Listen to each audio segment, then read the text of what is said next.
मैं गायिका मीरा मूर्ति समस्त देशवासियों को एक ही स्वर में नमस्कार और प्रणाम कर रही हूँ। साथियों, जैसे मैं आप सब जानते हैं कि कोरोना वायरस का बिरहा मैं आप सबके बीच में गा चुकी हूँ। जब यह कोरोना चीन में था तभी हमारे गाया कवि जी कलम चलाए थे और मैंने गाया भी था। इस कोरोना बीमारी को लेकर के चिंता भी जताया था और आज बड़ा ही दुख के साथ यह कोरोना महामारी में कहना पड़ रहा है कि आज के समय में यह बीमारी हमारे हिंदुस्तान में भी आ चुका है। आज पूरे देश हताश है और हताश का माहौल बना हुआ है। आप सबसे मैं गुजारिश कर रही हूँ, निवेदन है आप सबसे कि आप सब अपने घर में रहिए, सुरक्षित रहिए। और जब आप सुरक्षित रहेंगे तभी हम लड़ाई जीत पाएंगे। इस कोरोना बीमारी को हम दूर भगा पाएंगे। यही नहीं साथियों, आप सब जानते हैं कि हमारे देश में जितनी भी लड़ाइयाँ हुई है, सैनिक के साथ, तमाम योद्धाओं के साथ और तमाम सहपाठियों के साथ हुई है, लेकिन आज कलयुग में यह लड़ाई खुद लड़ना है, अकेले लड़ना है और अकेले ही लड़ करके इस बीमारी से हमें जीतना है। तो हम तभी जीत पाएंगे जब आप साथ देंगे तब। तो मैं फिर एक बार आप सबसे रिक्वेस्ट कर रही हूँ और मेरा विनती है कि आप सब जहाँ हैं, गांव में हैं, शहर में हैं, जहाँ भी हैं, सुरक्षित रहिए, अपने परिवार के साथ रहिए, तभी इस लड़ाई से जीत पाएंगे। कोनो दुल्हन के दुल्हा यही महामारी में प्रदेश में फंसल बड़न। फ़ोन लगाओ तरी देखी, वही फ़ोन में अपना पतिदेव से समझाओ तरी, कैसे कहो तरी। आई सुनल जाए। ये गीत के गाया कवि जी लिखले बनी, जौनपुर के रहे वाला बनी।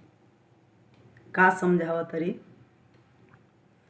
कि अरे बाजल कोरोना के बाजा, बाजल कोरोना के बाजा, बलमु अंदाजा लगावो। बाजल कोरोना के बाजा, बलमु अंदाजा लगावो।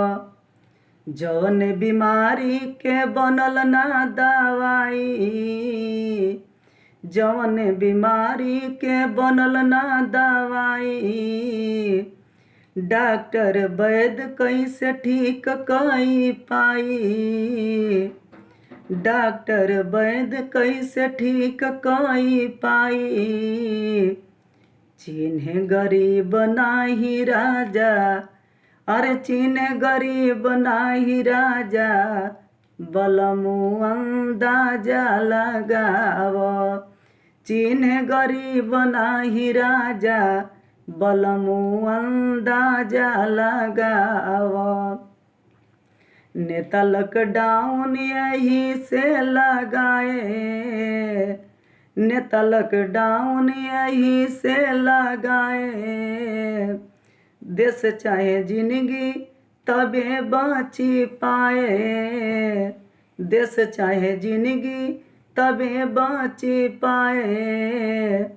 दिले बा समर्थन समाजा, अरे दिले बा समर्थन समाजा, बलमु अंदाजा लगावो। दिले बा समर्थन समाजा, बलमु अंदाजा लगावो। सुनई आवाज बाटे रोटी के फाफा, भूखे जे सोवे मजदूरन के ताक।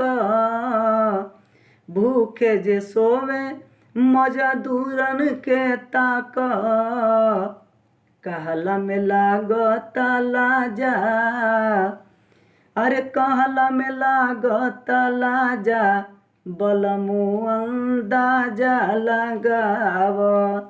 कहला में लागता लाजा, बलमु अंदाजा लगाव।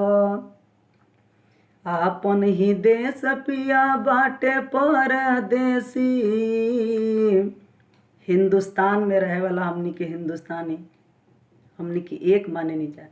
लेकिन आप आपन गांव घर छोड़ के जब वह आदमी बाहर कहीं नौकरी खातिर जाओ, धंधा करे जालन, तो उनका के हमनी के परदेसी कहे नहीं जाए। आपन ही देश पिया नाम परदेसी। यूपी बिहार वाले दुख कहे केसी। यूपी बिहार वाले दुख कहे केसी। जेकर सपना भइल न कबो ताजा। जेकर सपना भइल न कबो ताजा। बलमु अंदाजा लगाव। इस बीमारी को, महामारी को देखते हुए हमारे कवि जी, जो बिरहा से लेकर के लोकगीत भी लिखने का काम करते हैं, तमाम गाना लिखे हैं। देश के प्रधानमंत्री आदरणीय नरेंद्र मोदी जी से उन भाइयों के लिए अपील है जो हमारे उत्तर प्रदेश, बिहार, तमाम जिला जवार के लोग बाहर में फंसे हुए हैं। उनके लिए अपील है कि फसल गरीबन के घरे पहुँचाव। फसल गरीबन के घरे पहुँचाव। मीरा गाया कवि परिवार से मिलाव। आए दिन प्रतिदिन हमारे पास फ़ोन आता है जो हमारे भाई फंसे हुए हैं, यही कहते हैं कि कोई भी गाना गाइए और सरकार से विनती कीजिए कि कम से कम हम लोग फंसे हुए हैं, यहाँ से निकल करके अपने परिवार से मिल पाएँ। कि फसल गरीबन के घरे पहुँचाव। मीरा गाया कवि परिवार से मिलाव। भेजा समाचार है ताजा। अरे भेजा समाचार है ताजा। बलमु अंदाजा लगाव। भेजा समाचार है ताजा। बलमु अंदाजा लगाव। फिर एक बार वह सबसे हमार अपील बा कि प्लीज़ आप सब अपना घर में रहें, परिवार के साथे रहें और अपने आप के सुरक्षित रखें। तबे कोरोना महामारी से हमनी के लड़ पाई जा, जीत पाई जा। जय हिंद, जय भारत।